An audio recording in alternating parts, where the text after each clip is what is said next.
Hello. अ, आज मेरे साथ शिवम है। शिवम 25 इयर्स का है। ये समस्तीपुर का रहने वाला है, पूसा समस्तीपुर। हम लोग शिवम के साथ मिले थे जून के एंड में।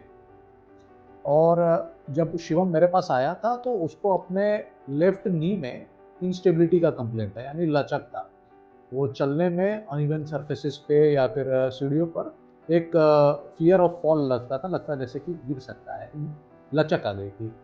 उसकी हिस्ट्री की करीब 1 महीने पहले उसे इंजरी हुई थी, जिसके कारण धीरे धीरे वो इस पॉइंट पर पहुंचा था कि उसे आके डॉक्टर से कंसल्ट करना पड़ा। हम लोग शिवम से जानना चाहेंगे कि उसकी इंजरी कैसे हुई थी और क्या हुआ था। शिवम, तुम बताना चाहोगे क्या हुआ था? सर, 1 मंथ पहले June first week of June bike से एक्सीडेंट हो गई थी, जिसके कारण इंजरी आ गई थी। जिसके बाद जब मैं चलता था तो लगता था कभी गिर जाऊंगा और घुटना आगे की तरफ चला जाती थी। और उसके बाद मैंने यहाँ के बारे में पता किया और फिर मैं यहाँ रसमनी सर से मिला। हम लोग एमआरआई करवाए थे। एमआरआई में इसका एसीएल लिगामेंट का टियर टूटा मिला था। और हम लोगों ने प्लान किया कि इसको अर्थरोस्कोपिक टेक्निक यानी दूरबीन की विधि से इसको हम लोग करेक्ट करेंगे, एक नया एसीएल इसको बनाएंगे और जिसके जो मिसिंग लिगामेंट है उसको वो रिप्लेस कर देगा। हम लोगों ने 4 जुलाई को हम लोगों ने इसकी अर्थरोस्कोपिक टेक्निक से सर्जरी की थी, जिसमें हम लोगों ने शिवम के ही पेरोनियस लॉन्गस ग्राफ्ट, जो कि एडी के पास का एक लिगामेंट ग्राफ्ट होता है, उसको लिया था। ये 10 मिलीमीटर साइज का था, जो कि एक बहुत अच्छा साइज होता है। जो एथलीट लेवल के जो प्लेयर्स होते हैं उन लोगों को इस तरह का ग्राफ्ट लगता है, तो वो हम लोगों ने लगाया था। और करीब 3 दिन या 4 दिन के बाद जो हम लोग फिजियोथेरेपी इमीडिएटली आफ्टर सर्जरी शुरू करा देते हैं, वो फिजियोथेरेपी शुरू कराया, ड्रेसिंग किया और थोड़ा गाइड करके शिवम को घर भेजा। अभी आगे जो जब तुम घर गए तो तुम्हारा आगे का जो प्रोसेस था वो कैसा था, वो तुम बताओ हम लोगों को।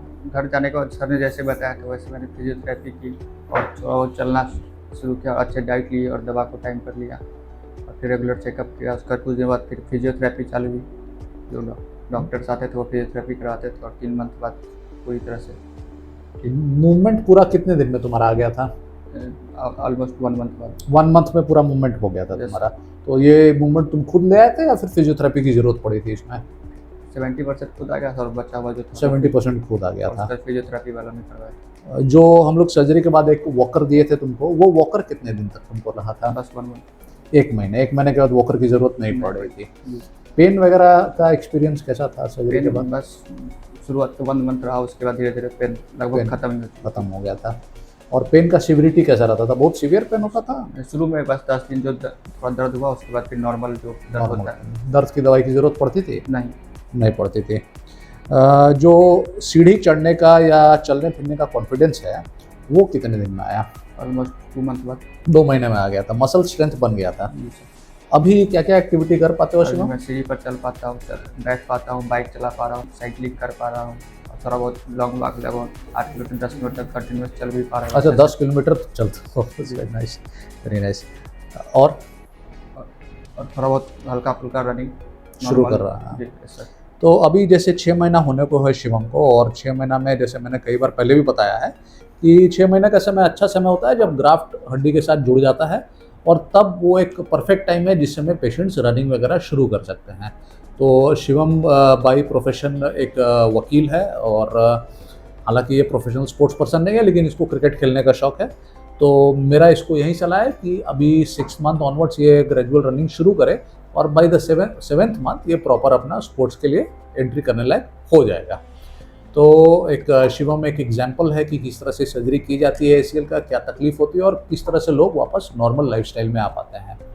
कई लोग अपने एसीएल लिगामेंट को नेग्लेक्ट करते हैं, महीनों तक खींचते रहते हैं, और लोगों को लगता है कि हम लोग चल पा रहे हैं तो फिर लिगामेंट का क्या पर्पस है। लिगामेंट का पर्पस है कि वो नी को स्टेबलाइज करता है, पहला।